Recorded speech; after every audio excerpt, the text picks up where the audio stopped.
right, good afternoon and welcome to the 261st episode of the Georgia Prep Sports Drive for the GHSA State Title. Today we're going to talk about the Corky Kell Classic, which kicks off on Wednesday. I'm going to go over some of the rankings that have been released. The AJC and then Turd Ferguson just released theirs. I'll compare them.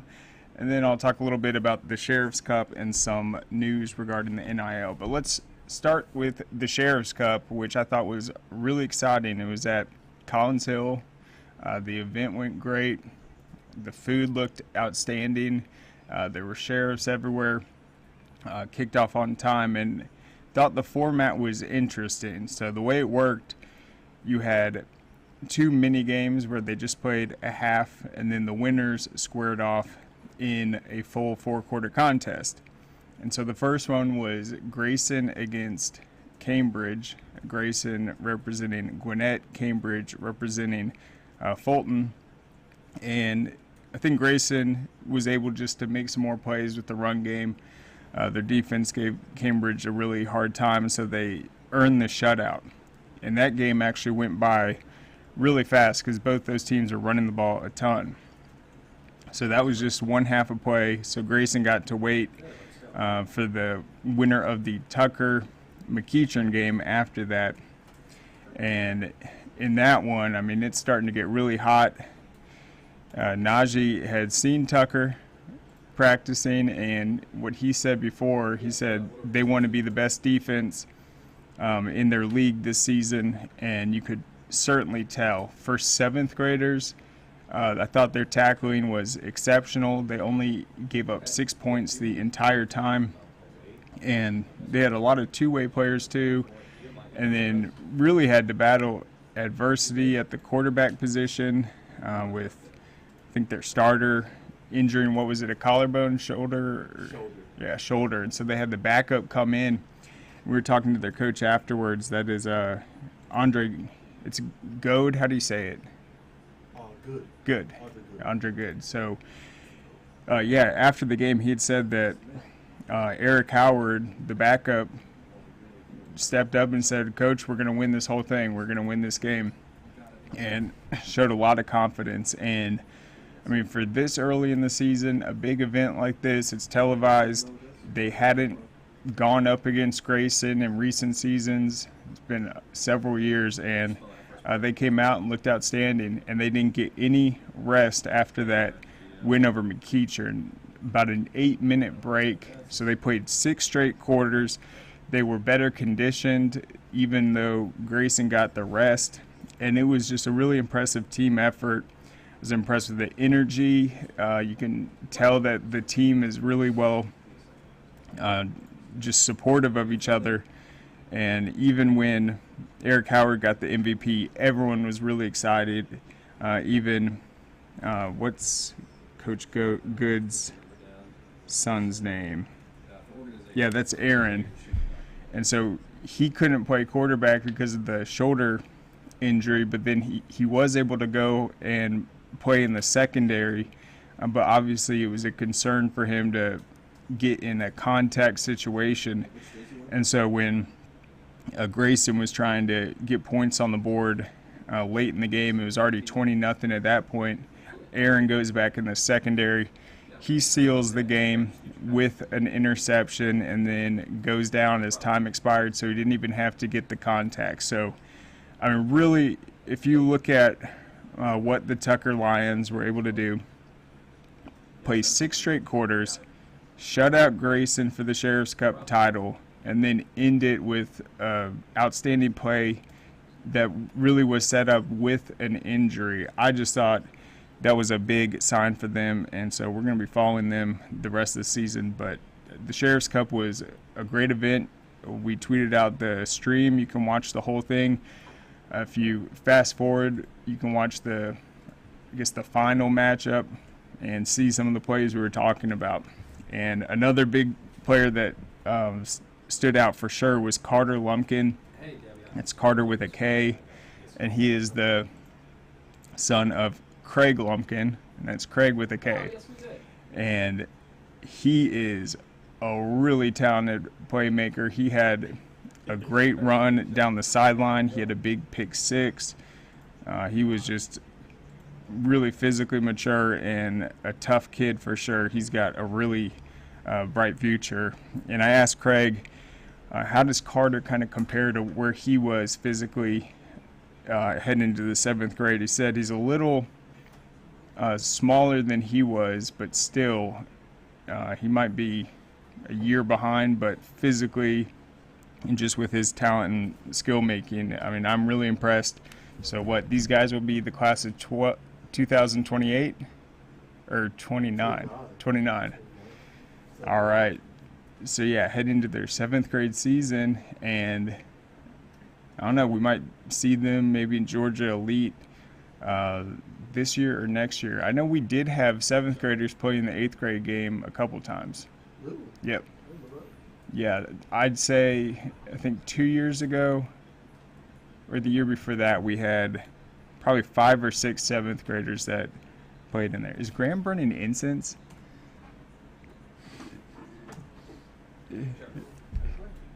Is that, am I seeing things? Oh, God. From this angle, that is so funny. I wish you could see it. I thought Graham was lighting incense. I'm like, he's on like Corky Kell mode, like Zen something. That is so funny. It's just a ruler.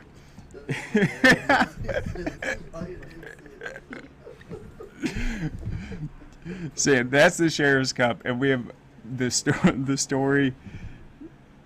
I'll send a picture. No, but we have a story up on scoreatl.com, and I think big things for the 3rd year. We stepped it up, added more teams, and I think just I mean, that trophy was impressive. This thing, I mean, it looked better than the state championship trophies, no offense. But, I mean, it was a massive trophy, and the MVP chain was pretty epic as well. I think that might be something we should consider for Georgia Elite, handing out MVP chains, because that seems to be an exciting part of football with the turnover chains and all that. So let's go to some of these rankings real quick. Let's start with the AJC ones and look at 7A. No problem. All right, no surprise here. They got Buford at number 1. As you guys know, Buford was number 1 all last season except until their loss to Walton. And so once they've been in 7A, they've opened both seasons number 1. We'll see if they can stay that way. They are the highest ranked Georgia team in the national polls as well. They got Carrollton at number 2. They obviously shout out Juju, Bryce Hicks, Caleb Odom. They are certainly talented. And I think that's what sticks out about, I'd say, 5 of the teams in the top 6 is all of them are returning the vast majority of their playmakers from last year. I think the only team that isn't is Mill Creek. But you got Colquitt County at number 3. They got Nye Carr. They got Landon Thomas, 2 Super 11 guys. They got Nico Fan back at quarterback, and they obviously lost to Carrollton by a touchdown last year in the quarterfinals. That set up the Carrollton-Walton game. You got Mill Creek coming in at number 4 on the AJC list. I think that will be a topic of conversation for a lot of people. Putting them at number 4, it's understandable. They are the defending champs, but man, they are going to have to replace a lot of guys, and some of them are irreplaceable. You can't really just fill in for a guy like Caleb Downs, one of the best kick returners, punt returners. He played receiver, he played running back, he played in the secondary, basically looked like a linebacker at safety. Probably going to start year 1 with Alabama. Yeah, and Najee pointed out, he's probably going to start year 1 at Alabama. And he actually was up there because he graduated early. He got to dress out for the Sugar Bowl. Spring. Well, yeah, he played in the spring game, but yeah. he was out there doing drills in the Sugar Bowl. So I don't know if he was eligible to play in it. So he might be the first player I've ever seen that a few months apart got a state championship ring and a Sugar Bowl ring at once. And now, as Najee said, he's going to be starting. That's not surprising at all. But that's just how hard it's going to be to replace him. He was a 4-year starter and literally played every position except quarterback. And I think he did actually throw some touchdown passes too. So kicker is the only one. Walton, they have them at number 5. I think that is very reasonable. Walton might have the most talented team they've ever had taking the field this season. They've returned all of their offense pretty much. They've only gotten better. They've gotten some transfers, whether it's Bam or Daniel Calhoun. And then I think defensively, they're going to be much improved as well. Wendell Gregory is a player I think is really going to grow on the just recruiting ranks this season. He's currently committed to South Carolina. We know how good Ashton Woods is, but I mean that duo right there has a chance to really take Walton's defense to the next level. They got Milton at number 6. When my rankings come out tomorrow, I certainly am going to put the Eagles higher than that because I think they are a very dangerous team. You look at what they did last year, first-year head coach with Ben Reeves. They returned absolutely everyone, and Luke Nickel has taken a huge step forward after a tremendous sophomore season, and they're going to be very dangerous. They got some transfers too, right? C.J. Wiley. Huge red zone target. Go get the 50-50 balls. Yep. You got Ryan James about 6'5", 6'6". Yeah, so tight ends, they're absolutely loaded. Got DeBron. Yeah, DeBron Gatlin. And then I was pointing out, I mean, when they lost to Mill Creek last year in the playoffs, that game wasn't at Milton. They had to move it to McEachern. It was an early kickoff, and then Mill Creek came out and basically threw 4 straight touchdowns to Mikael Wood. Shane Throgmartin actually threw some of them, the backup quarterback that will be starting this year. But that game was over in the first half. I think if it wasn't just an awful start for Milton, if it would have been a 4-quarter battle, and just if it would have been at home, I don't think it would have been a blowout. And just previously, Milton was on an absolute roll last season. They haven't lost a region game since 2017. I just think they're one of the most consistent, talented programs. So I'd put them a little higher than number 6. So then they got Parkview at number 7. That will be interesting. The big question is going to be the quarterback play. We know how talented Mike Matthews is, their backfield, their secondary, and we'll get to see them in 2 days against Kell. That will be quite a test. And Joe Sturdivant, he's replacing Coach Godfrey, but he's a Parkview alum as well. And I think that one of the things we saw with them last year, they were 8-4, was they had some off games, but Kyer Spain rushed for 100 yards every game, 200 in some cases. I think he had 200 against Archer.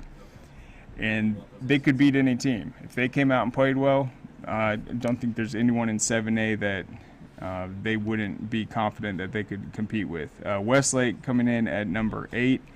They are a team that a lot of people have kind of forgotten about how talented they are. I really like their offensive line. Juan Gaston's going into his junior season, 6'8", 335 pounds on that offensive line. We saw him as a freshman go out there and help lead Westlake to a win over a really talented Archer team in the Corky Kell. I think he was 14 years old at the time, starting on the offensive line and holding his own against a 7A Gwinnett defensive line. So he's only going to be better. It's year 2 for the coach at Westlake, and I think they're certainly a top 10 team that's going to make some noise this season. Watch out for that big Westlake-Carrollton game once region play gets going. Grayson at number 9. Certainly, when you look at just the amount of 10-win seasons, I think Grayson's produced 10 wins in it's either 9 of the last 10, including 7 straight or something like that. And we know how talented their defense is offensively. They got Jeff Davis back at quarterback. Played really solid last year. Their offense really just didn't light up the scoreboard like I think it may this year. They had a new coordinator and maybe a new offensive style, but I like Grayson a lot, and obviously their big opener against Walton will be a great top 10 matchup. Then the AJC put Norcross at number 10. That's going to be an interesting one when you look at the Blue Devils coming off a year where they broke the school record for most points scored, but they pretty much lost their quarterback, their top rusher, and their top receiver and top tight end. So the skill positions and the thing that made them so good last year, which was their offense, that's going to be tough to replace. But my former roommate in college, Tui Hosh, is the OC there, so I know he'll be finding the athletes to put them in place, and they are coming off a really solid run, and Norcross always has great talent, so we'll see. And they're going to obviously be in our Corky Kell as well, playing Marietta for the first time in school history. All right, so let's compare that to the Turd Fergusons. So they've got Buford 1, Carrollton 2, Milton 3, Colquitt County 4, Walton 5, Camden County 6. You know, in terms of teams that people are saying, hey, watch out for them, they've made some strides last year. I've heard a lot about Camden. I'm not going to put them in my top 10 yet, but I certainly think they are going to be able to make the playoffs and potentially make a run. You got Norcross at number 7 in their poll, Lowndes at number 8, Grayson at 9, North Gwinnett at 10. Lowndes, I got to think that he's put him in there because he has a lot of faith in Coach Adam Carter, who's coming from Grayson, because last year was not a successful run for Lowndes. They had a very bad second half of the season that kind of fell apart. So for them to be in the top 8, that's going to be interesting, and that would obviously be a huge credit for Coach Carter if he's able to get them there. Certainly they're going to be a talented program. All right, so let me go back to the AJC for 6A. All right, they got Hughes number 1. They are, I got to think, let's see. So in 7A, 5A, and 4A, the AJC has the defending champ at number 1. They also have Ware County at number 1 and Benedictine. So defending champion Hughes at number 1, 15-0 season last year. Aaron Nolan going into his senior year. He just got rated a 5-star. He's committed to Ohio State, and he has done everything right at the quarterback position. 4,095 yards and 55 touchdowns last season, just ridiculous numbers, and a lot of that came with him just lighting up the scoreboard in the first half and either handing the ball off in the second half or having a running clock or having the backup come in. So just insane efficiency and record-breaking offense. At number 2, you got Gainesville. Baxter Wright is back at quarterback. They got some transfers as well with Gavin Hall. Gainesville played Milton in their scrimmage. That was obviously a really tough matchup. They won't have to face them in the regular season, but Gainesville's returning at 2, and you know Coach Nibwit is going to have them fired up. Woodward Academy at number 3, certainly an interesting story in Class 6A. They have a ton of potential. They've got so many future college prospects that are going to be taking the field, not even just in their senior class. Got a ton of juniors as well. I like Josiah Abdullah. He's been tearing it up since his freshman year. We saw him in Georgia Elite last year. He's unguardable and one of the most explosive offensive threats around, and he has over 50 offers. I expect him to have a really big season. All right, number 4, Houston County. Certainly a dangerous team this year. They got A.J. Hill returning at quarterback. What I didn't realize about him was just how big he is. He's got great size. I think he's going to, probably after this season, be one of the highest rated quarterbacks in the entire country. And we will get to televise one of their matchups this year. And they lost to Gainesville 49-35 last year in the quarterfinals. I think A.J. Hill is going to be determined to lead them. And the thing about Houston County and 6A, they are certainly in the toughest region with Region 1. Teams like Lee County, Northside, Warner Robins, and all those big-time powerhouses. So Lee County, they got them at number 5. They obviously have been extremely competitive year in and year out. They got Roswell at number 6. I don't know. They might be a top 4, top 3 team, but I think Roswell Woodward Academy would be a great matchup. Roswell Houston County. I think Roswell can compete with any of those guys. They got Rome at number 7. Big question there is, can Reese Fountain lead them to the promised land this year? They fell to Hughes 42-3 in the semifinals last year. They had a good playoff run leading them to the semis, but in terms of the region, they weren't really tested with the top 10 prowess. Number 8, Thomas County Central.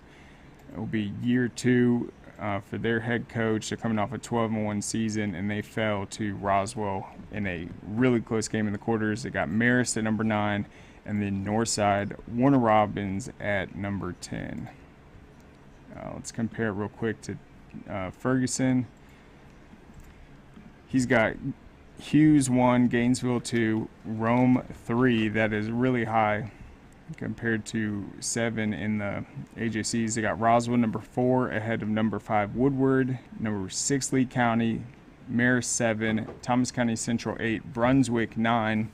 Brunswick was actually undefeated until the playoffs last year, and then BT at number 10. BT scrimmaged at Coney County this weekend. I think it was a pretty low-scoring game, maybe 14-10, but they will certainly be a team to watch. They got a new coach, and I'm hearing they've got a lot of young prospects that are going to be stepping up this year. Some unknown names, including I think an exceptional running back that sat in the scrimmage, but he's going to be, I think, either a freshman or a sophomore. Got to look up his name. I think he's Mark Rick's godson. All right, so let's go to 5A real quick, and then we'll hit the other news. Ware County at number 1. They're going to obviously be replacing a ton of players. They got Creekside at number 2. I'm probably going to put Creekside number 1 in my preseason poll. Are you talking about the cheerleader? And that 1-2 is the exact same on Ferguson's rankings. Ware County 1, Creekside 2. Creekside lost a heartbreaker in overtime last year to Warner Robins. Ware County beat Warner Robins in the championship. So Warner Robins comes in at number 3. They're going to have to replace Vic Burley on defense, Malcolm Brown at running back, but I was talking to Najee last week. You look at the amount of talent they have coming back, especially at the receiver position. It is going to be another, I think, deep playoff run for Warner Robins. They were 10-5 last year, and they've had a couple seasons like that. They'll start 1-4, they'll start 2-3, and then next thing you know, they've won 10 straight and they're in the championships. I think you can never count that out. And they'll have Rome's former offensive coordinator, Shane Sams, who went to Warner Robins and played quarterback. He is their new head coach. So they got a kind of homegrown head coach. I think that is a good spot for them. I mean, Creekside and Warner Robins last year was such a close game. You got them at 2-3. All right, Calhoun at number 4. Trey Townsend's the quarterback. You got Caden Williams at the backfield. That is going to be interesting. Calhoun's got a big game against Carver Atlanta in our Great Atlanta Bash Week 2. You got Coffee at number 5, Cartersville number 6, Jones County 7, Kell 8, Cass at 9. This is the first time they are ranked in the top 10 in school history. And then you got Hiram at number 10. They're coming off a 5-5 season in that brutal region. Cass coming off a 5-7. So you look at their region, they're the only region I've listed so far that has 4 teams in the top 10. That is Calhoun, Cartersville, Cass, and Hiram. And that region also has Dalton in it, some other good programs. So shout out to that region. We know it's going to be one of the most competitive in all of the state. And then also go 4A real quick. Benedictine number 1, no surprise there. They're the only 2-time defending champs heading into this season. You got North Oconee at number 2.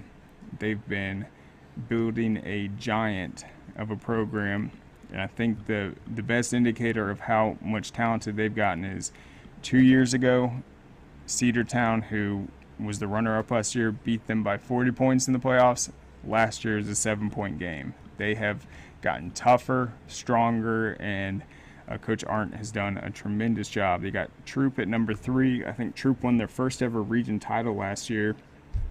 As good as they've been, they were in tough regions throughout their history. They were in there with Trevor Lawrence, I believe, which, I mean, you think about it, that doesn't really make sense. Cartersville and Troop, they are not even close, but they were in the same region. So they finally broke through, got the region title last year, and Teo Todd is coming back. He is a 4-year starter, and he has committed to Georgia Southern. That is really exciting. He is one of the toughest players to tackle in the open field and an absolute freak of an athlete. Bainbridge at number 4. I think that is a great move right there. They are the defending region champs. They were outstanding last year, and they fell to Cedartown 26-21 in the quarterfinals. They got all their big-time playmakers returning. And so something interesting about 4A, when you look at Region 1, that would be, Bainbridge.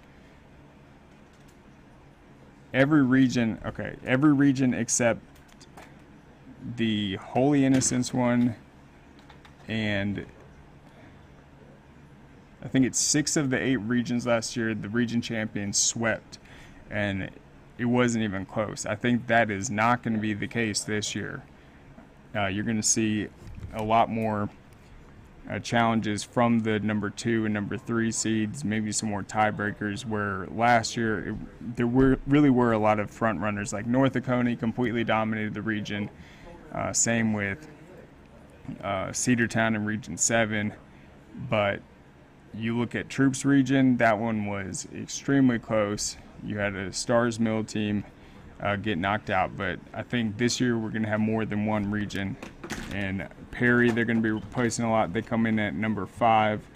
But teams like Spalding, teams like, who else is in that one?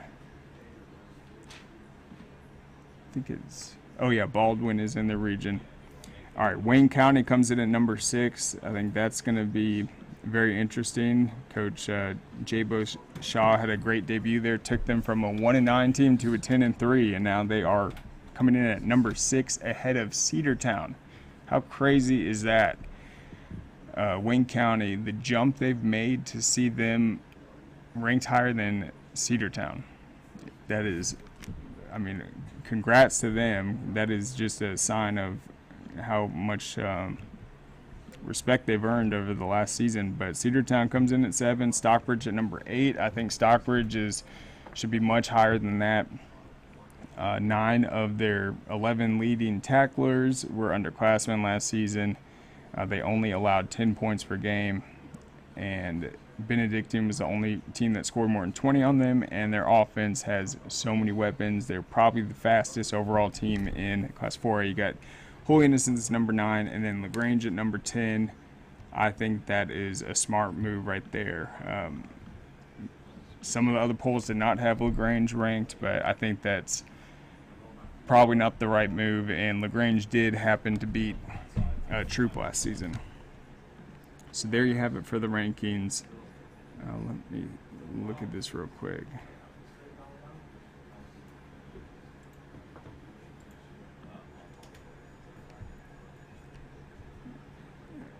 All right, so I wrote about last Friday, but the latest NIL news, it looks like Georgia is going to go ahead with a plan. They're going to talk about it. It's been on the agenda table, but I think this comes after Missouri just passed their NIL legislation that allows kids, the second they sign their financial aid or grant to go to the school, they can start getting paid. And I think what people are kind of confused about is they look at that as, oh, this allows high school players to get paid, but no, it almost like gives them an early year in college. So like if you're committed to the University of Missouri, you're a senior in high school, you sign to play for them next season. Let's say you might even early enroll. Yeah, you're a high schooler making money, but you're also able to get the college NIL benefits from that. The college can start paying you. So the money can come in from, what is it called, the collectives, or it can come from, I guess, entities that will pop up around high school, but really it's coming from both. So yeah, high schoolers are allowed to profit off it now in Missouri, but they're also profiting like as a college kid because they're connected to the university. But you have the story up there that will certainly be an interesting decision once it's made. And what we've seen is it's called copycat or copy and paste legislation. These teams, these schools want to be competitive, and so you have Missouri, who is in the SEC. Once they pass some law that benefits their in-state players, all Georgia's going to do is copy and paste that and pass it themselves, or maybe look at it, adapt to it, and find something else. So that's been the trend. Once one state introduces something, the rest just kind of take it up, and because you don't want to be left behind. All right, the last point I wanted to make, at the Corky Kell, we got the new logo, as you guys know, the Corky Kell Dave Hunter Classic, and we will be selling merch for the first time. So that is exciting. You got the front right there, and then look at the back. Wait, there you go. And you got it on the side as well. So it's the 32nd year. Got the brand new logo. It was really exciting in, I think it was March when we first debuted it at Mercedes-Benz Stadium with Coach Hunter there. We put it on the Halo board, all the columns. So you're going to see this logo a bunch. And I think people that are there at the game on Saturday, I think it'd be a good idea, maybe come out and get a shirt, and I know our production team will want to show off that new logo, and maybe we'll get to rep the merchandise on the big screen. So go out, but yeah, you will have an opportunity to get it. We'll have shirts, I think some hats, wristbands, some other things as well. So that is exciting, and I think the logo looks fantastic. I really like the football on top. The established in 1992 is epic, and I think it's like an old school look, but also I think having Dave Hunter's name in there shows like what the first 3 decades of the event have been and meant to college football. Sorry, high school football. I guess college too. But yeah, when I used to talk about the Corky Kell Classic, I mean, people did not necessarily know what it was. Everyone knows what it is now. That's because more teams have been competing in it. And I just think this year with the matchups, I mean, we beat ESPN last year in some of their ratings that week. And so I think first week of the season, it's going to be huge, and it's such a big opportunity for these kids to come out, make plays, and get themselves on the map. That is the most exciting part. Sophomores that we haven't seen start yet. Got a comment unless it's Jimmy. He said, "Do you think Peach County got snubbed for not making the top 10 in 3 years?" Who? Jimmy. Peach County? Peach County. You think Peach County got snubbed for not making the top 10? Ooh, I haven't even looked at their 3A and down. Well, let's see. On Ferguson's ratings, he has Peach County at number 5, so the agency doesn't? Assuming not. Yeah, that's I can't understand that. Well, I'll tell you one thing. Seth is going to do our 3A rankings, and I can't imagine him leaving Peach County out. I'll just put it that way, because talked to their coaching staff over the years, and that's right in his neck of the woods. He's down in that Macon area, so that'd be interesting. I need to pull it up. The only one I've seen from the HSC is their 7A through 4A. So, Jimmy, I will check that out for you, and then Seth will have our 3A and down. We'll post those probably tomorrow, no later than Thursday. But I'll go over Ferguson's. I do have those. They got Cedar Grove number 1, Sandy Creek number 2. I completely disagree with that. If you're going to put Mill Creek at 4, Sandy Creek is not number 2. I mean, they lose just as much, if not more. And, like, it's insane how much they lost. And defensively especially, that's going to be tough. And 3A is so talented. Obviously, Cedar Grove and Sandy Creek were the top 2 teams last year, but, I mean, it is really deep. Even a team like Savannah Christian this year is going to be so dangerous. You got Calvary Day coming back, Crisp County, Doherty, watch out for them, Mary Persons, Thomasville, Stevens County, all in that consideration. But yeah, we'll have those rankings out, and we'll see where Peach County lands with Coach Westbrook there. But yeah, so that's it for now. We'll be back tomorrow. Najee and I will probably be talking some more recruiting news and Corky Kell Dave Hunter Classic games to watch. Might even make some predictions on some of the big games. Do it. The Cass Rome one. You got me thinking. Yeah. Will I commit and come out and predict Cass with the big win? I think I might. But we'll see you tomorrow. I hope everyone has a good one.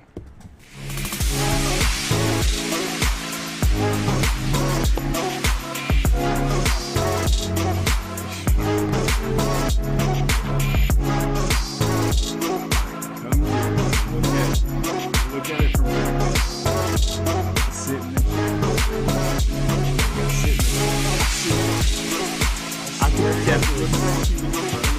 It definitely looks like that. The way the light reflecting off the top of it, it looks like it's just straight up. It's a different color.